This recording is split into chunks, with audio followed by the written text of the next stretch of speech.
This has been such a lovely space, and the food is terrific. I don't know who all did the food, but thank you. David mentioned the solar purchase price agreements, the PPAs that we managed to get through. We had a goal to get up to 600, and we worked really hard with Councilmember Kitchen, my good colleague, Councilmember Delia Garza leading, and also my support. We were able, with the majority of our colleagues, to get that done. We did it in 2 different votes, so it was twice the lift, and we actually had some resistance on council that we had to overcome.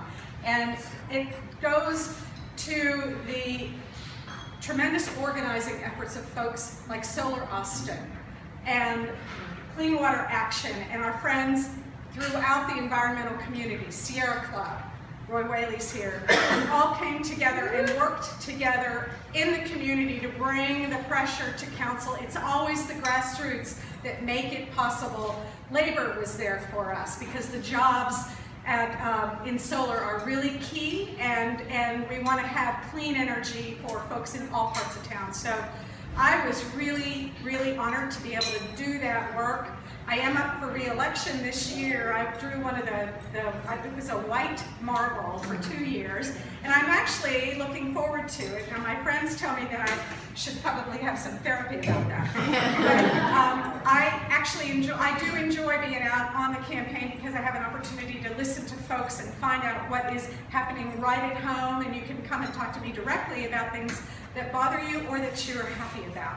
Austin is that special kind of a community where we have real close connections with our roots. I've been here since 1980 myself, which maybe some of you have been here that long, or maybe not as long, and maybe longer. I think Craig and Marianne, for example, have probably been in town, and Roy Whaley, and I know Mark and Ann have been here longer. I've been everywhere longer.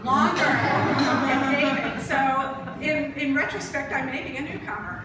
But Austin is that really special town, right? That you just come here and you know that it speaks to you and it touches you, and you want to be here and you want to work as hard as you can for the things that make it this special town and keep it special. And that's been my goal in all of the community involvement that I had before I was on council, which spans a couple of decades, and the 1.5 years that I have been privileged to be on the dais with Ann, who's a longtime friend. So we did the solar thing. I led on the climate change, climate protection plan adoption, which was one of the first things we did last summer. That was huge. We're looking for 0 emissions by 2050. I would like it to be sooner, but we're working on it. We're working to electrify our entire fleet.